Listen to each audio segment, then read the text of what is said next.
नमस्कार सगळ्यांना. आपण दुपारचे वाजले बघा 2. इथे मस्त असं मी बेलाचं झाड लावलेलं आहे, तुम्ही बघू शकताय.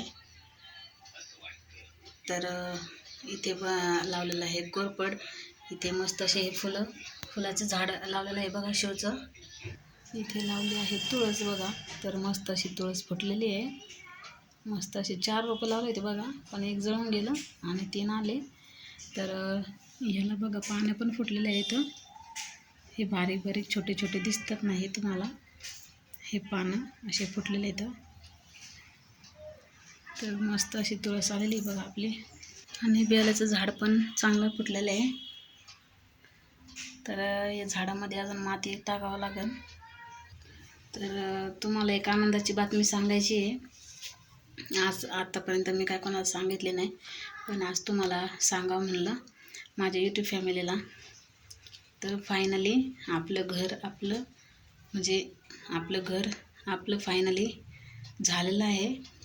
आणि आता लवकरच ते आपल्या ताब्यात पण येणार आहे.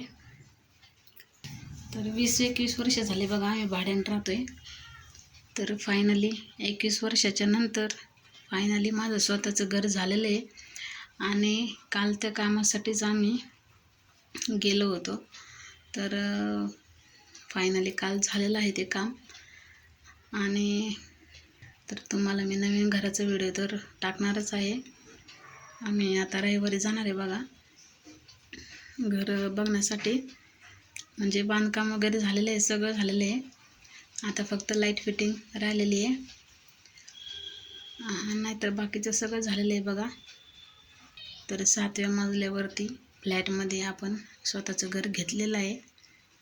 आणि मग काल ते काम झाल्याच्या नंतर आम्ही येता केंद्रामध्ये गेलो दोघं पण. आणि स्वामी समर्थांना धन्यवाद बोललो. आणि मग त्यानंतर आम्ही घरी आलो बघा. तर सकाळी 10 वाजता गेलो होतो आणि 1:30 वाजता घरी आलो. तर टायमिंग खूप गेला बघा, पण फायनली आपलं स्वतःचं घर झालेलं आहे. आणि हे भाड्याचं घर आहे, पण या भाड्याच्या घरामध्ये पण खूप अशा आठवणी म्हणजे आहेत. तर आता खूप छान वाटतंय बघा. तर अजून थोड्या दिवसांनी जाणार आहे आपण आपल्या स्वतःच्या घरामध्ये. तर तुम्हाला छान छान ब्लॉग बघायला भेटणारच आहेत. पण माझा व्हिडिओ तुम्हाला कसा वाटला आणि आजचा ब्लॉग तुम्हाला कसा वाटला नक्कीच सांगा. माझे व्हिडिओ बघत जा, छान छान कमेंट करत जा, म्हणजे मला अजून प्रोत्साहन मिळतं की नाही का, म्हणजे अजून ब्लॉग बनवायला. छान छान ब्लॉग तर मी तुम्हाला बनवणारच आहेत. पण असाच तुमचं सगळ्यांचा आशीर्वाद माझ्या पाठीशी राहू द्या, कारण तुमच्या आशीर्वादाची मला खूप गरज आहे मैत्रिणींनो. तर असाच सपोर्ट राहू द्या. तर श्री स्वामी समर्थ सगळ्यांना.